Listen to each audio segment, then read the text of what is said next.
क्या कोई साधु एक टेक कंपनी की सफलता का राज हो सकता है? क्या आध्यात्मिक और टेक्नोलॉजी का कोई गहरा कनेक्शन हो सकता है? दोस्तों, जब हम एप्पल जैसी दुनिया की सबसे बड़ी टेक कंपनियों के बारे में सोचते हैं, तो हमारे दिमाग में स्टीव जॉब्स, उनकी इनोवेशन और सिलिकॉन वैली की कहानियां आती हैं। लेकिन क्या आप जानते हैं कि एप्पल की सफलता में एक भारतीय संत नीम करोली बाबा का नाम भी जुड़ा हुआ है? आज हम आपको उस रहस्यमय कनेक्शन की कहानी सुनाने वाले हैं, जो भारत के एक छोटे से गाँव में बसे संत और दुनिया की सबसे बड़ी टेक कंपनी के बीच जुड़ती है। तो वीडियो को पूरा देखिए, क्योंकि इस कहानी के कुछ हिस्से आपको अचंभित कर सकते हैं। स्टीव जॉब्स का नाम सुनते ही हमारे दिमाग में आईफोन, मैकबुक और टेक्नोलॉजी का क्रांतिकारी युग सामने आ जाता है। लेकिन बहुत कम लोग जानते हैं कि स्टीव जॉब्स भारत में नीम करोली बाबा के आश्रम में कुछ सीखने के लिए आए थे। सवाल ये है कि आखिर एप्पल के फाउंडर और एक भारतीय संत का आपस में क्या कनेक्शन था? क्या ये सिर्फ एक संयोग था, या फिर इसके पीछे कोई गहरा रहस्य छिपा हुआ है? स्टीव जॉब्स अपने जीवन के सबसे कठिन दौर से गुजर रहे थे।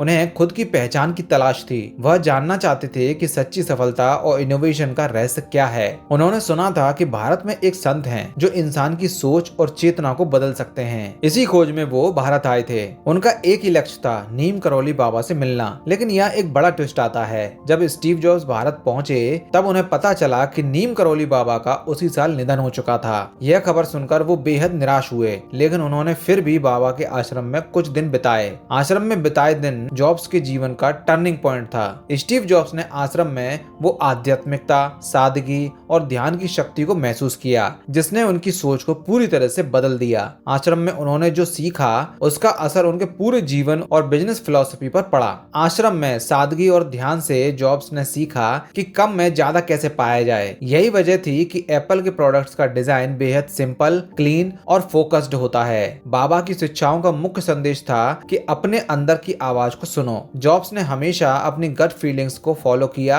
और इस वजह से एप्पल के प्रोडक्ट्स इतने इनोवेटिव बने। स्टीव जॉब्स पर आरोप लगता था कि वो एक रियलिटी डिस्टॉर्शन फील्ड, यानी हकीकत को अपनी शर्तों पर मोड़ने की ताकत रखते थे। कहा जाता है कि उन्होंने यह सोच बाबा के आध्यात्मिक सिद्धांतों से ही सीखी। स्टीव जॉब्स ने एप्पल को सिर्फ एक कंपनी नहीं, बल्कि एक फिलॉसफी की तरह बनाया। नीम करोली बाबा की शिक्षाओं ने उनकी सोच को इतना गहरा प्रभावित किया कि आईफोन और मैक जैसी क्रांतिकारी चीजें अस्तित्व में आई। जॉब्स का मेडिटेशन और माइंडफुलनेस पर गहरा विश्वास बन गया।